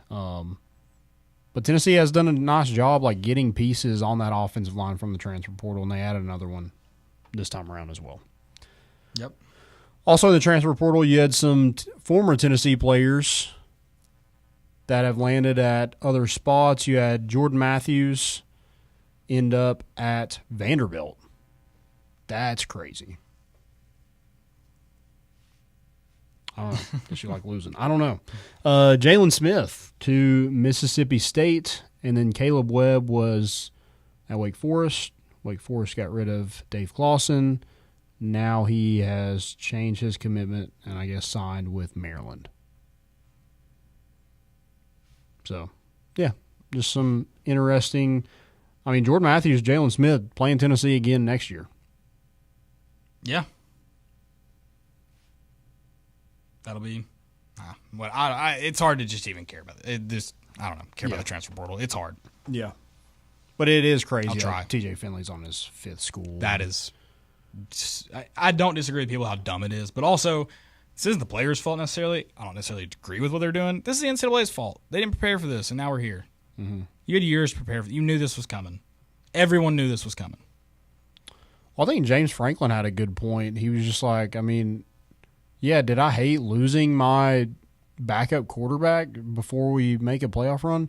Absolutely, but the guy had to like go in the portal to get a spot somewhere else. Yep. Like he was always going to go to the portal. Yeah, he would love to practice with the team, but you know, he had to go take visits and stuff while we're trying to prepare. So, yeah, it's just like the whole schedule of it is dumb. Yeah, I agreed. Timing, whatever. Got some questions. Oh, let's answer or try to answer. First one, ladies and gentlemen. X factor for the Ohio State game is who for Tennessee? I like your assessment of the offensive line or defensive line, excuse me. I still want to lean Dylan Sampson, but because I feel like that's the obvious one, I'll go Dante Thornton. Okay, that's a good one. I think he needs at least one touchdown catch, which is a positive for everyone involved. A couple would be nice. A couple would be great, but I also think he just needs to be more involved in the passing game overall. Slant all day. Make them defend the middle of the field, and then we'll try to test the outside. Joseph? It technically wasn't.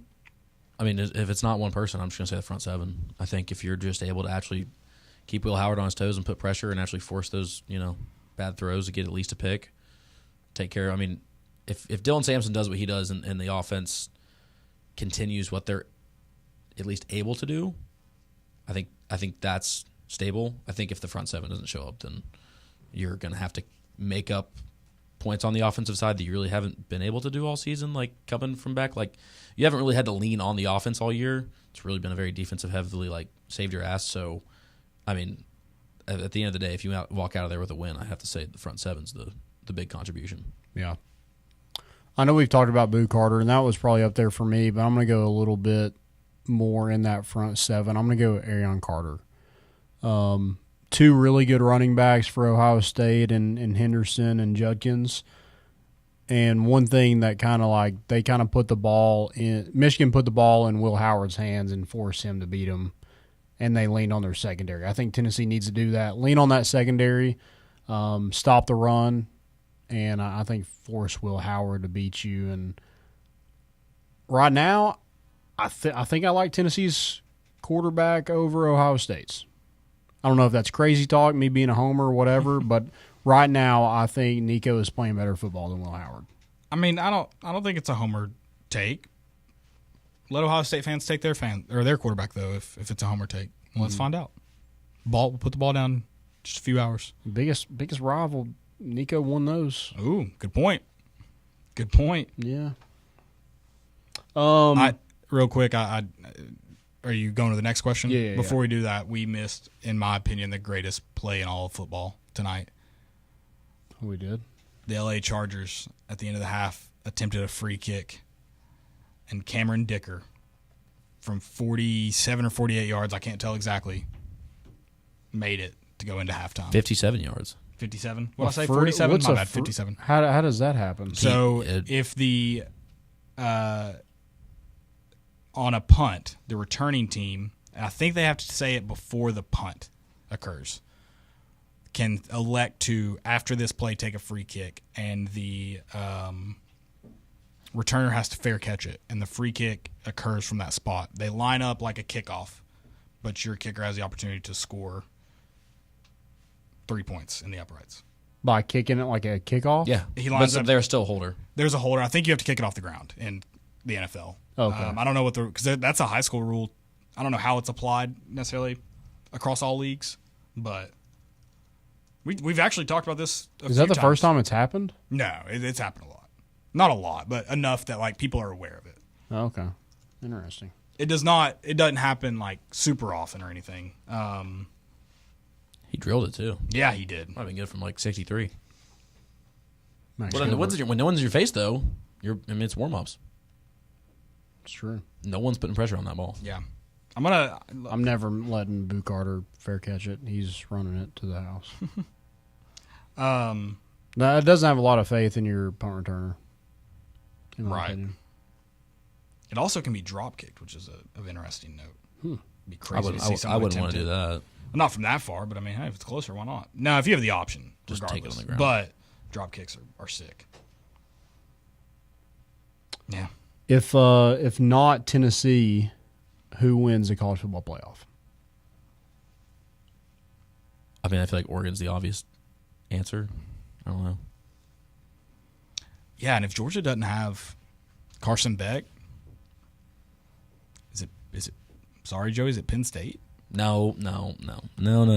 Because here's the thing: if Penn State has to play, how's that match up? So they'd have to play Penn State in the semifinals, and then it'd be Georgia and Texas. Let's just assume that that's how it plays out, right? That would be your four is Texas, Oregon, Penn State, and Georgia. Texas, Oregon, Penn State, Georgia. Yeah.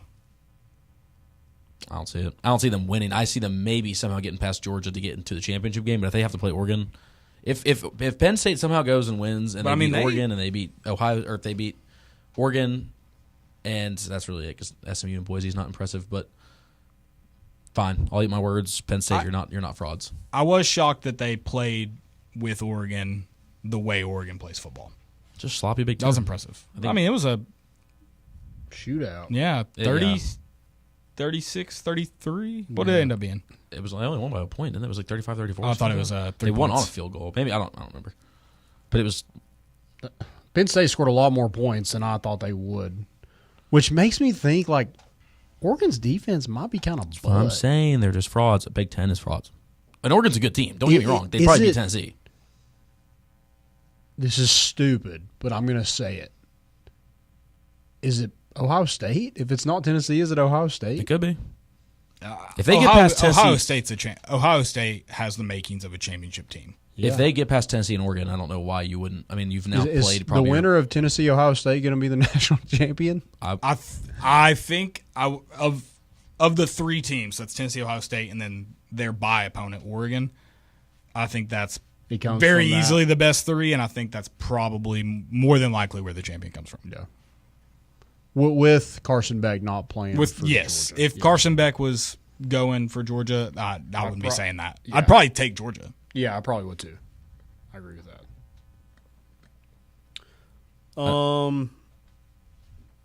Are you guys worried about officiating? As much as I am any game. I tweeted it. These officials are atrocious. I didn't realize these are also the same officials that were on the Purdue game. And yep, ACC refs, baby. But we don't really complain about ACC refs a lot. So like, they were also Virginia Tech Miami. Is that right? Virginia Tech Miami, and then they were the Duke Miami pitchback game, 2015. Oh yeah. But I guess 2015 really was it 2015? That sounds right. Maybe 2017. I feel like it was an odd numbered year, but I can't remember what year. Yikes. Maybe they learned their lesson.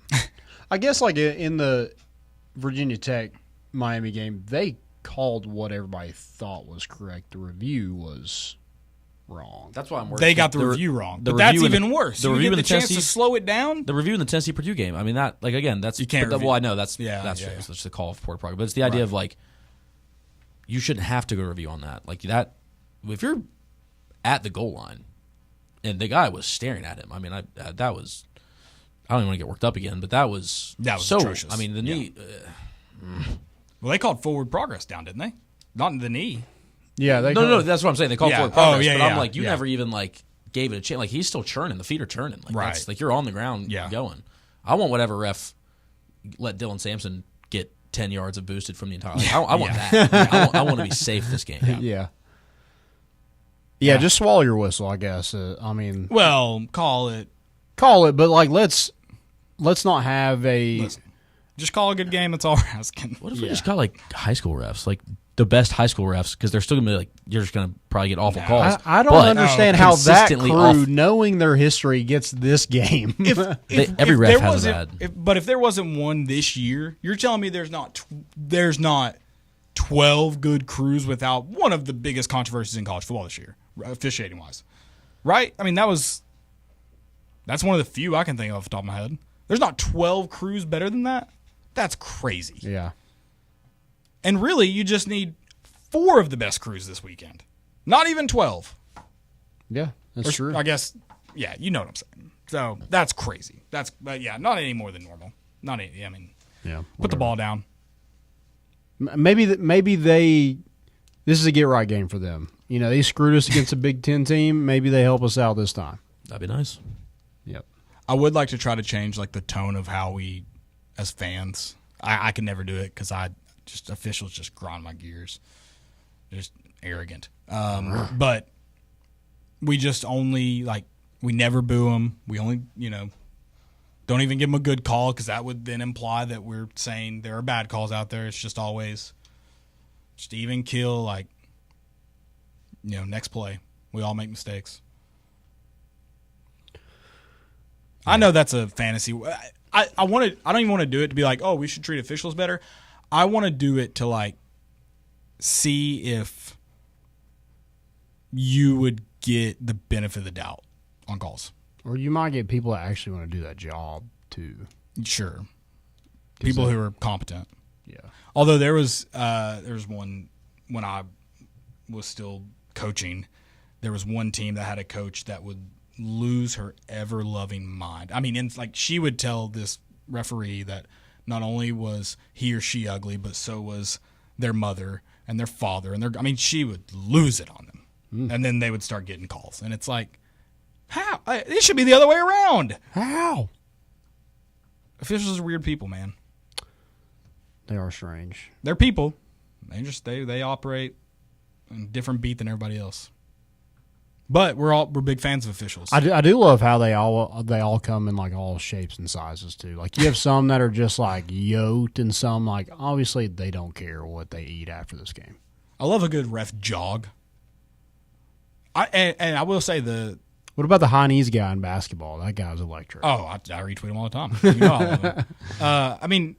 To officiate just about any sport at that level, I can't imagine volleyball requires a ton of shapeness. Yeah. But to officiate just about any sport at that level, you have to be in fairly good shape. Mm-hmm. I would argue really good, but there's been some people that I look at them and they're like, there's just no way you're in really good shape. But pretty good. What they do is pretty impressive, but they all have a jog they cannot run. Sure. And I love watching them stretch. I'm like, yeah, it's going to be a long day for you, brother. Mm-hmm. Josh Heupel slowed down the offense for him, and we're not getting calls. Crazy. Because that was a theory. Off the side a little bit, I'm kind of pissed off now. So Dicker the kicker, he was at 9 fantasy points because of the 57-yard. Yep. It looks like they have now removed that as a field goal kick. As fantasy points. Interesting. Because now he's back to 5. It says he's 2 field goal attempts made on 1 attempted. I feel like he should might be a glitch. Maybe he shouldn't get the full because it's not a true field goal. There's no pressure and all that. But he should get something. He scored points. Yeah. He was at 9 points. He had a normal extra point, and they've got in my league at 5 points for 50+ yarder. Yeah, I could see him bumping it down to 2. Yeah, give him the 3. Give him the 3 points for the points or he put on 3. the board. Yeah, give him the 3. I don't need the yardage or whatever kind of kick it was. Right. If I lose by 4 points in fantasy, they're trying to ruin the free kick, Joey. I'm telling you, trying to take it out of sports, and it's going to cost us. It's disgusting. Billions. Never forget what they took away from you. Never. I was going to say something else about officials, but we'll leave it at that. I love the officials. Yep. We love the officials. Big zebra guys. Yes. We're cheering for you guys on Saturday. Everybody came to watch you. Remember that? Mm-hmm. Do we think we made the phone call to Connor Stallions? 100%. You have to. As soon as it was announced, you can get him on the phone. You have to. And he answers. You think he's got a better disguise this week for the Tennessee sideline? It'd be fun if he had if he was dressed exactly like Josh Heupel. Like just twins. Yeah, a mask and everything. Or he's Jeremy Pruitt. I kind of like the goatee look on him. I hope he went goatee. I think he's dressed like Jeremy Pruitt when he has the face, the gator like over his head. I just want to be the like 2 or 3 assistant coaches who thought it and are like, should we say it in our Monday morning meeting? Like, who's gonna say? Like, we have to say it. Yeah, we can't. It's like leaving the game with a timeout. You can't leave with the timeout. You have to throw this Hail Mary. Mm-hmm. Someone had to mention it, and Josh Heupel just had to either go, that's a great idea, and they got him on the phone. That could have been a possibility. Or they were just like, all right, well, you don't ever say anything else ever again in these meetings. Yeah. I just hope that assistant shot their shot regardless of what the outcome was. Yeah, you have to. You have to. Make a phone call. Guys, thank y'all for listening. Go Vols. It's going to be cold, in case you didn't know that already. If y'all are making the trip up there, hope y'all have a great time. Hope you bring back a dub. We will be hosting a watch party at Local Smokies, so don't forget that. Come hang out with us if you're staying in Knoxville. We'll be there around 7. It won't be cold in there. It won't, no. Nice and warm with the boys or girls, whatever. Guys, go check out Rowback, rowback.com. Use promo code More Important Issues for 20% off your first purchase. Love those guys. Thank y'all again. Go Vols. We're bringing the boat in, and we